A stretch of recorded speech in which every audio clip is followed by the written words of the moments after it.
Welcome to the Association 100 podcast. The A100 podcast is an extension of our Association 100 bi-monthly newsletter that focuses on best practices, top trends, helpful ideas, and smart strategies and tactics that work in the world of associations. The podcast will feature meaningful conversations with association professionals across the country, taking a deeper dive into trending topics, offering insights that both inform and inspire. Welcome back to the A100 podcast. I'm Colleen Gallagher, and I'm joined by my co-host, Christine Stay. We're so excited to welcome today's guest. Frank Kaliva is the National Spokesperson for the Retail Energy Supply Association and also runs his own company, PR Quinlan. He's also a longtime friend, so we're very thrilled to have him on today. Frank, thanks for joining us. Oh, my pleasure. Great to be with both of you. Yeah, absolutely. And I feel like we need to give our listeners some context. So Frank actually went to high school, junior high and high school with my brother, and I was just 2 years behind him. And then all three of us played on a kickball team together at the end of grad school and early professional years, which was all about kickball and nothing about going to the bars afterwards. There was nothing to do with the bar. We certainly were really focused on our performance on the field only. Our athletic ability. Colleen had athletic ability, yes. But I'm not sure about the rest of us. No. But we did have a lot of fun in those days. Unfortunately, kids and careers have sent us away from that. But yeah, we certainly had a wonderful time. Yes, well, we're all a little older now and a bit more scattered across the country, yep. But it's really fun to reconnect today. So absolutely. Let's kind of set the stage. We'd love to hear more about PR Quinlan and your background, and then let's get to how this led to your national spokesperson role for RESA. Yeah, absolutely. Thanks, Colleen. So I've been working in a very niche space, which for lack of a better term, we'll call retail energy choice, for almost 12 years now. And for some of your listeners who live in a state with retail choice, this might be familiar, but for some who don't, in about, call it 14 states plus DC in the US, consumers have the ability to choose the company that supplies their electricity and natural gas. So the utility company that everyone's always familiar with delivers that energy, but consumers can choose a different company to provide their actual physical commodity, so either the gas or the electricity. So it's kind of a niche space. One of the things we try to do is educate more consumers about it. And I have been working to provide public relations and government relations assistance to companies in this space, as I said, for about 14 years, since 2010.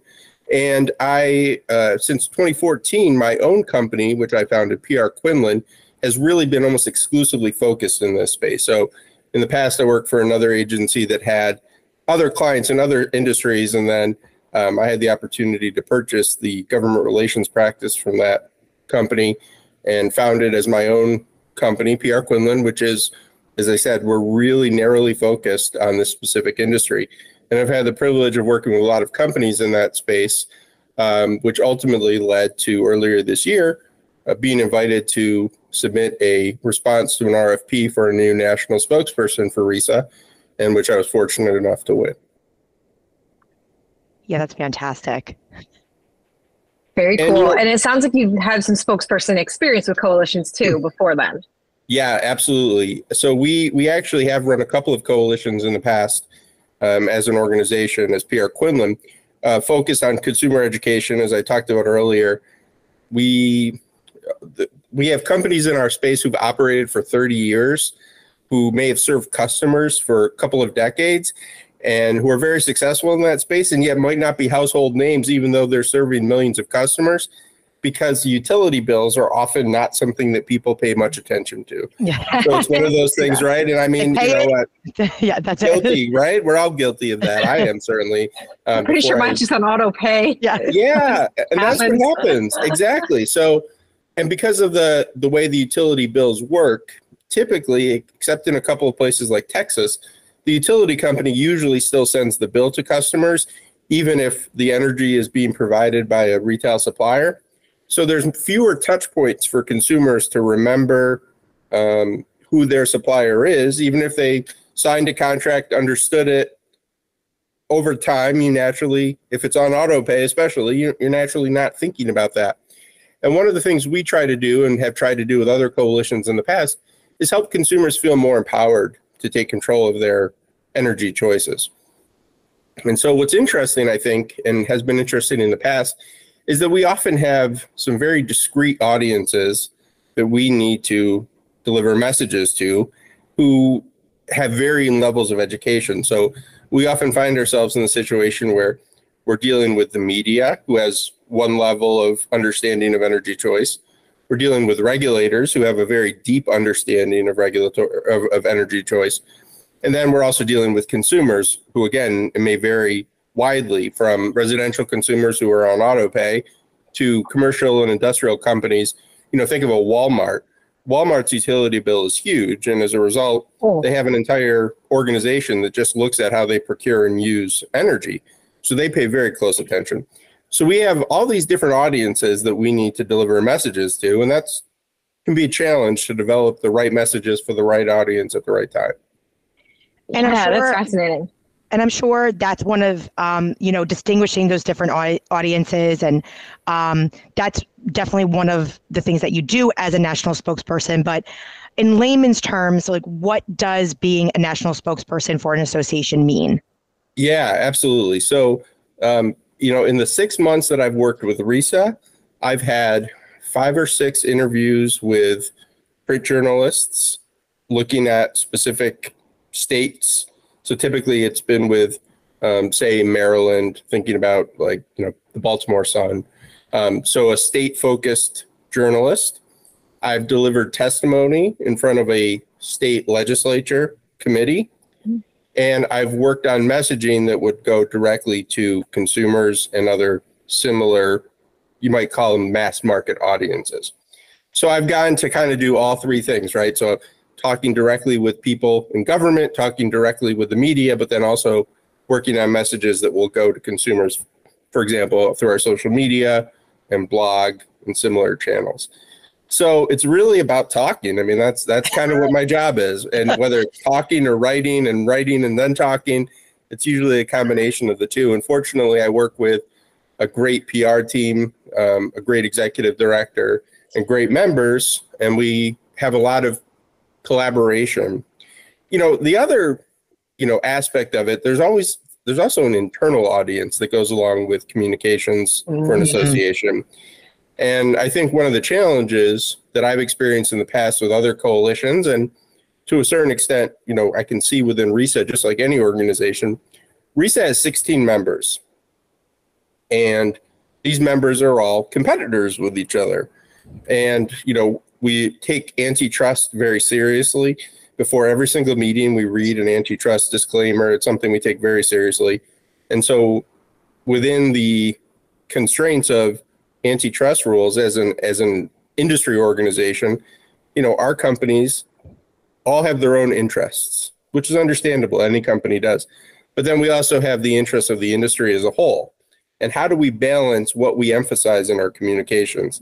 And when the leadership of the organization has one idea and members have different ideas with limited resources, how do we figure out where to put our efforts? I think that will resonate with so many associations. Yeah. I mean, they all have so many competing stakeholders. I remember when I was at Global Business Travel Association, our mission was that we spoke for the voice of the travel buyer, that travel manager. But that didn't mean we didn't have airline and hotel company members. And so there were times when, our boss would have to call the airlines and be like, hey, we're coming out with a statement. I know this isn't what you love, but this is what we have to do for this particular issue. And we'll be sure, to coordinate with you on other issues where we can have the same stake on. But it's not easy when you have competing interests. It's not. And I mean, in some ways, this will sound a little counterintuitive, but I think in some ways we've been fortunate in internal organizational purposes, less fortunate as an industry, because we face some major threatening challenges from certain entities in terms of the future of the industry in certain markets. We've had something to kind of coalesce around. So, for example, some states have considered whether to restrict energy shopping for residential customers. And when that happens, that's sort of viewed as a threat, if you will, to everybody. So it's easy to coalesce around that kind of language. When it's talking about specific market issues that people may have different opinions on, that can be more challenging. And one of the things, maybe a lesson learned that my organization, RESA, has done really well, and this predates me, they've been around for decades. They've built a formal system to achieve consensus, or to basically say, you know what, even if not everyone agrees with this, this is going to be the position of the organization. So all of our public filings and documents make that really clear in a footnote or in the body of communication, saying this might be the opinion of RESA. It's not necessarily the opinion of its individual members. And what it allows us to do is not to become complacent or unable to actually do anything. So we basically say, look, if enough people agree with this, then reach the threshold that we've determined, we're going to make a statement. Even if not everyone agrees with it internally, we're going to make a statement on behalf of the organization. And we're going to put that disclaimer in to make sure that our members, individual members, are able to say, hey, this wasn't our opinion, this is and I think that's important, because you want to strike a balance between consensus and taking action. And if you wait for 100% agreement, you're probably going to be waiting forever. So, and I like I like the transparency of that too, you know, and it allows your members to be transparent as well as you guys. So I know you mentioned before about one of the things you do is the testimony. Now, I was going to ask you, what is one of the most interesting parts of this role, or any cool stories? I would think that's pretty cool part of the job, but I don't know if maybe that gives you heart agita also. So it could be the opposite of cool. It can be cool, Christine, and I would say that I've provided testimony both in front of the state regulatory agencies, which are called public service commissions, and in front of state legislatures for years, representing companies and associations and coalitions. And I would say I have never gotten over that little sort of pit in your stomach. Oh my gosh, what am I about to do here?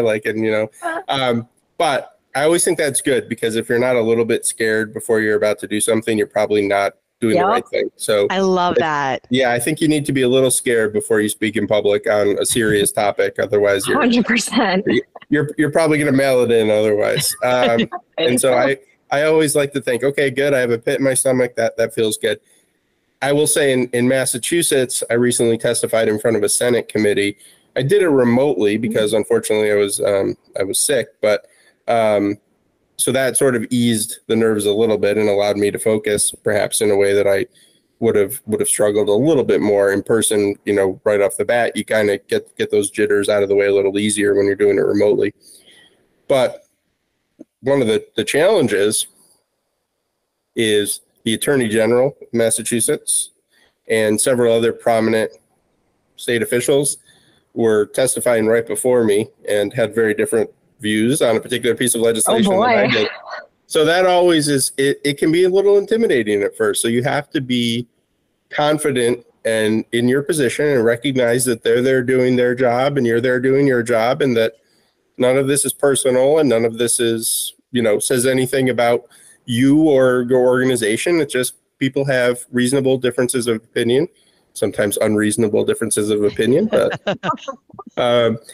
and so, it's really important to just stay on message, stay focused. And I think preparing, but also being flexible. And also, one of the things that I think people oftentimes maybe take as a negative instead of using it as an opportunity is, you might prepare for hours on a testimony, for example.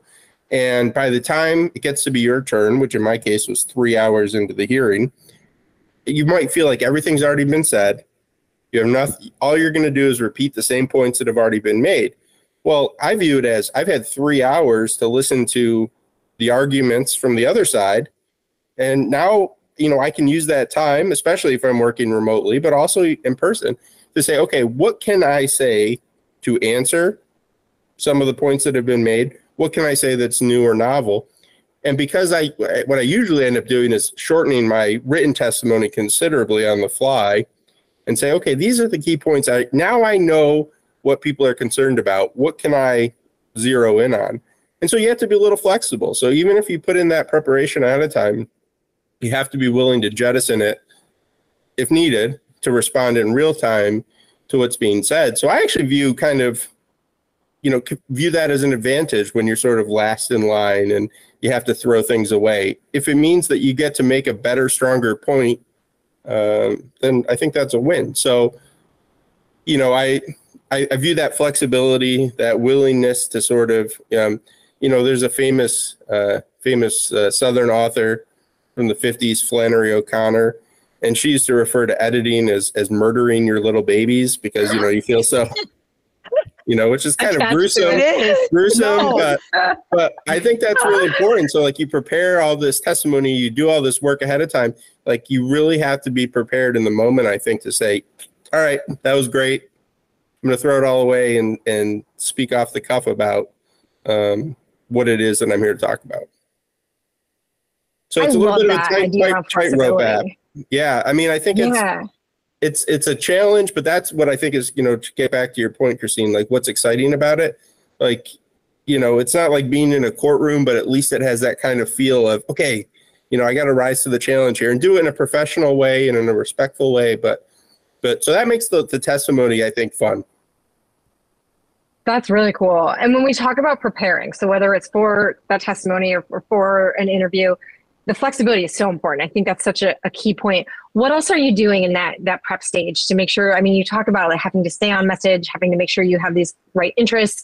What goes into that preparation phase for you? So certainly for RESA, before we make any public statements, before we do any testimony, we have a lot of conversations. And again, one of the things I think that's great about RESA is that conversation. Meetings for the sake of meetings, I think we all agree, are frustrating, and especially internally at PR Quinlan, I try to really minimize it. But when you're doing something that's really delicate, that involves competing interests internally, you really need to get that buy-in. And like I said, even if not every single person is on board with every single word, you need to set a hard deadline and say, okay, this is what we're going to say. Does anyone have any objections to it before this time? And if not, speak now and forever hold your peace. So I do think having that part of the preparation is making sure you give everyone an opportunity to offer their input and offer their questions or concerns. I think spending a lot of time not reinventing the wheel, but looking back at what has already been done. What have you said in the past? What can be repurposed, reused? I think that's good. Not only does it save you from having to start from scratch, but it also adds to a consistency in the voice of the organization. Yeah. So our previous spokesperson was great. And I think as far as I know, he separated just to move on to other opportunities and was really well-liked, well-respected, and did a great job. And from day one, our PR team said, Frank, you need to go back and look at what Dan has already said on this. I was like, big shoes to fill. Yeah, I was like, absolutely. I have no interest in changing what's worked and what's done well. And so going back and seeing what have we said in the past? How can we repurpose that? How can we use that language? Again, have a consistent voice. And having a consistent voice when you have different people with different backgrounds and different experiences serving in this role can be a challenge. So I think having that sort of written record to refer back to, and then of course, making sure that I have a good handle on the specific issues at play. One of the challenges is that as national spokesperson, we're dealing with issues that are really state-by-state issues. So we have folks who are focused on particular state markets, and I need to represent the organization in all 14 of these markets. So anytime I'm kind of called in to help on something, I need to make sure I'm up to speed as quickly as possible on what the issues are in that particular market, even though I have a lot of experience in the industry as a whole, there's often different nuances that need to be addressed. So, again, a lot of it is the background research, drawing on what we've done in the past, making sure we have consensus and buy-in from our members. And then I'll get to the actual drafting of the testimony last. But there's a lot of work that goes into the process before, pen is put to paper. Yeah. And the part about not reinventing the wheel, I feel like is a conversation we've had with our clients so much. And it's so common to say, well, we've said this, people remember. And I have to gently tell them, people don't remember what they heard 3 minutes ago. I mean, everything moves so fast, and you have to say your message, say it again and again. And it's not being repetitive. It's being smart and positioning yourself consistently.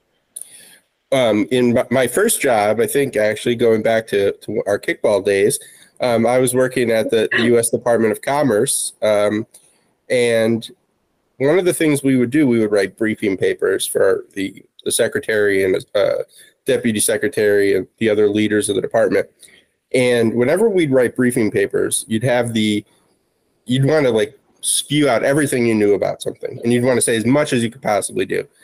And finally, the people who managed the briefing paper process said, you're going to start every single briefing paper with something called 3 things you must know. And it has to be 3 one-sentence bullets, and that's it.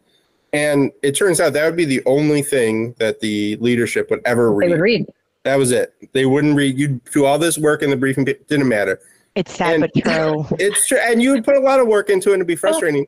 But that work was actually for us. Because, so if you think about it, and I like to think about it the same way with testimony, the writing, the development, all the background research you put into it, I think oftentimes we want validation for all that work. And so we'll say, I got to get it out there. I got to show it.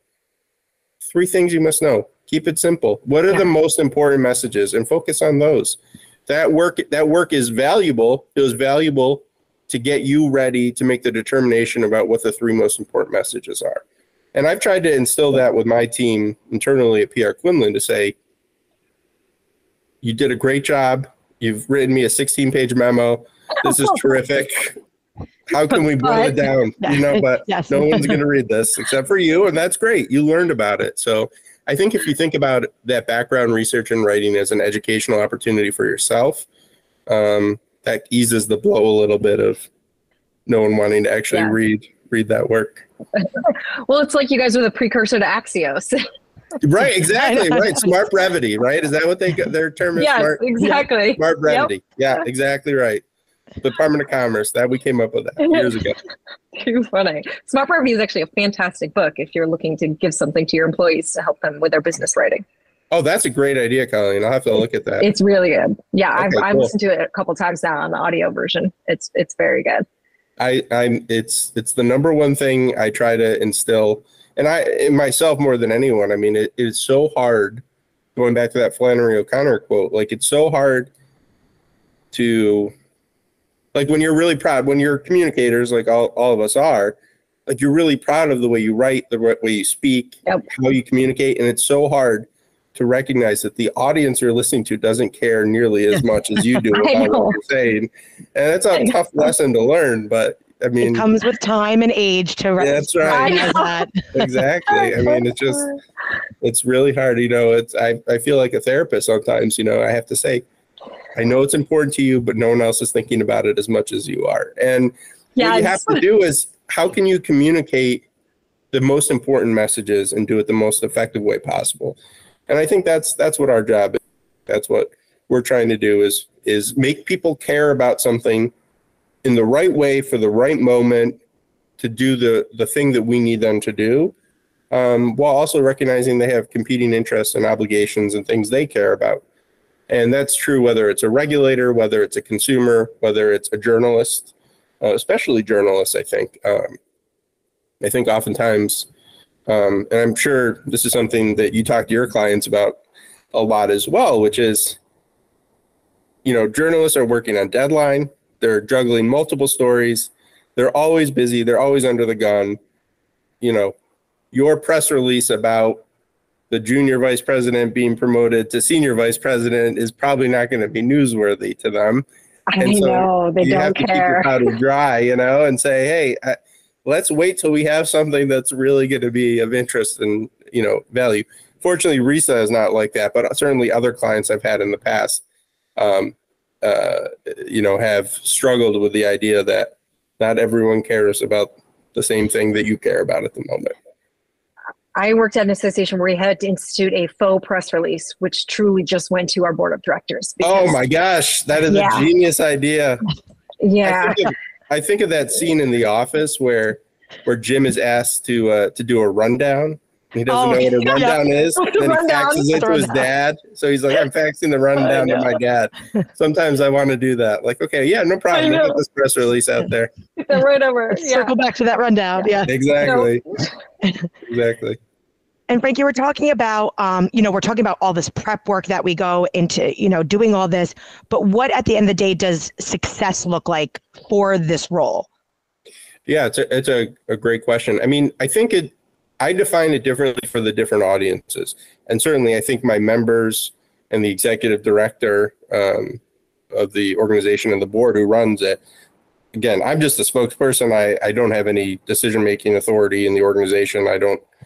I'm just the voice, not the pretty face. Power. I'm just the pretty face. Exactly. Yeah. And so, I think they have a definition of success. And, I certainly do as well, which is one, to make sure that they're happy that I'm delivering the right messages to the right audiences in the right way. And I know if they feel like I'm not meeting that, they'll let me know very quickly, and rightly so. I think if I'm looking at it from their perspective, and again, this is my interpretation of what I think they care about versus what I know they care about. I think they want that consumers understand what energy choice is, and that they feel empowered to make those decisions. So that's one group. Educating consumers, making sure that they understand what their choices are, and that they can make the choice that's right for them. I think for the media, our goal is to be seen as the go-to resource. So when these issues come up, as they often do, unfortunately, there'll be instances in which a consumer feels like, say, they were misled or taken advantage of. Sometimes, unfortunately, that happens, like in any industry.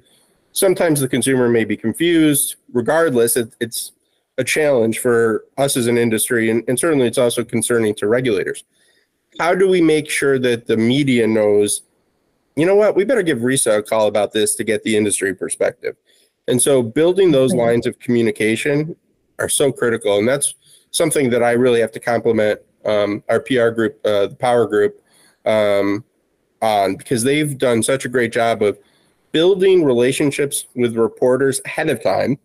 So we'll do a lot of introductory calls with reporters just to establish a relationship, just to say, hey, we're here. This is what we can talk about. If you need us, give us a call. And so I think that's really critical. So success with the media is, how do we make sure that we're at the top of their list of people to call when they have a story?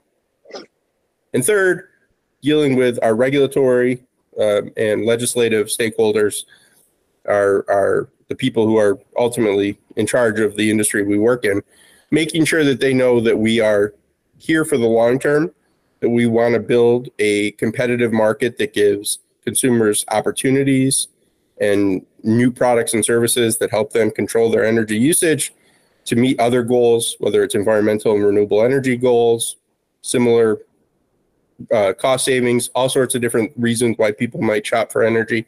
How do we make sure that the regulators and legislators see us as a partner acting in good faith, not just acting in our own material interest?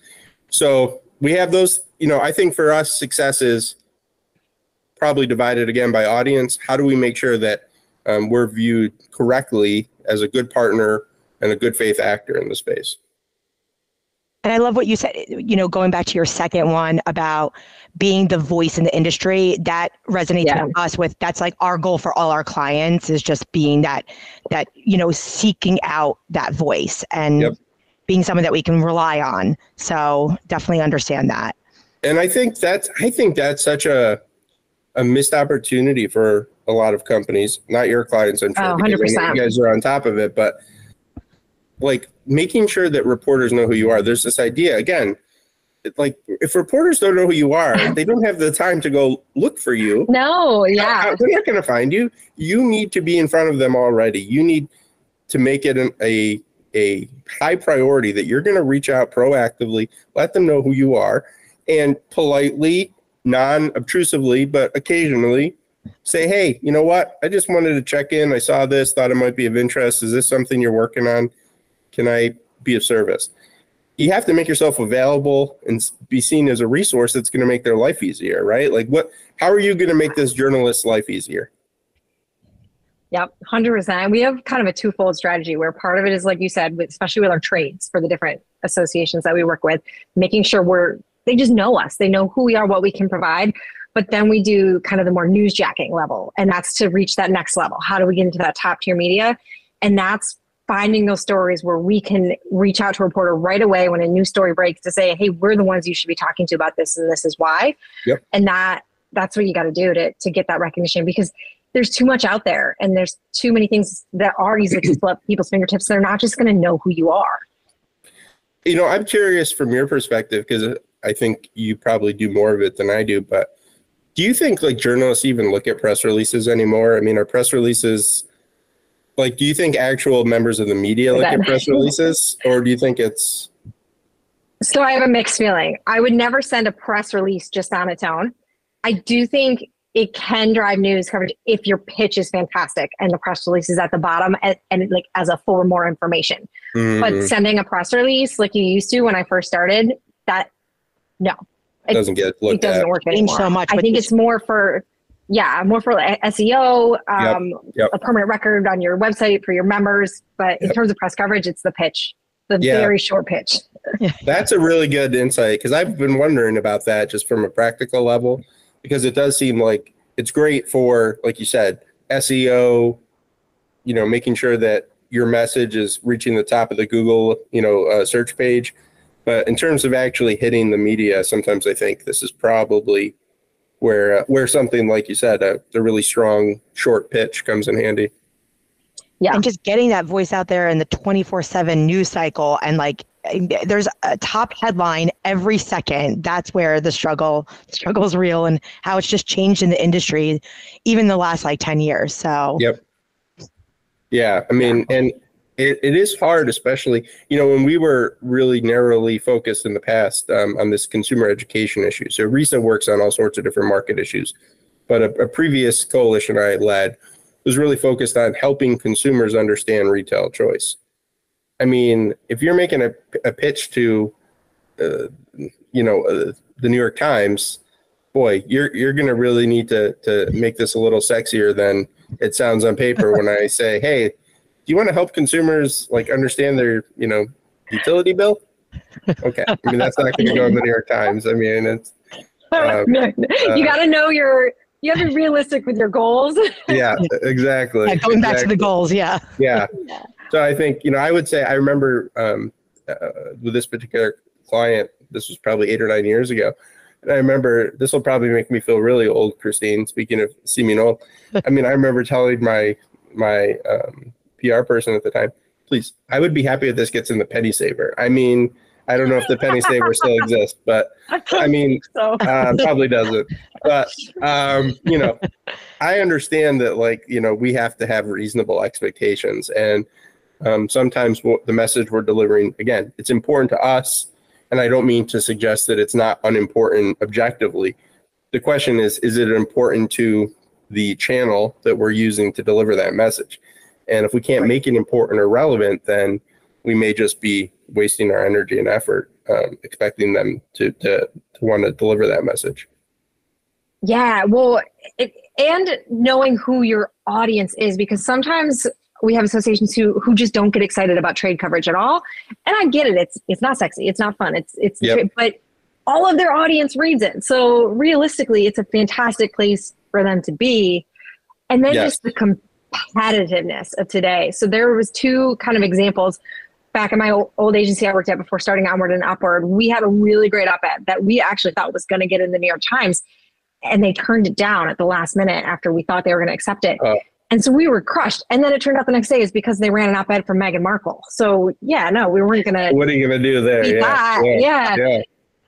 And I remember a conversation with Austin, Texas, their daily paper. I was talking to their opinion editor, and he actually responded, which is very nice. Reported they get inundated, and he was, I really love this op-ed, but it's just not quite local enough. And he's like, to let you know, for context, since COVID started, that paper alone, he got more than 150 op-ed submissions a day.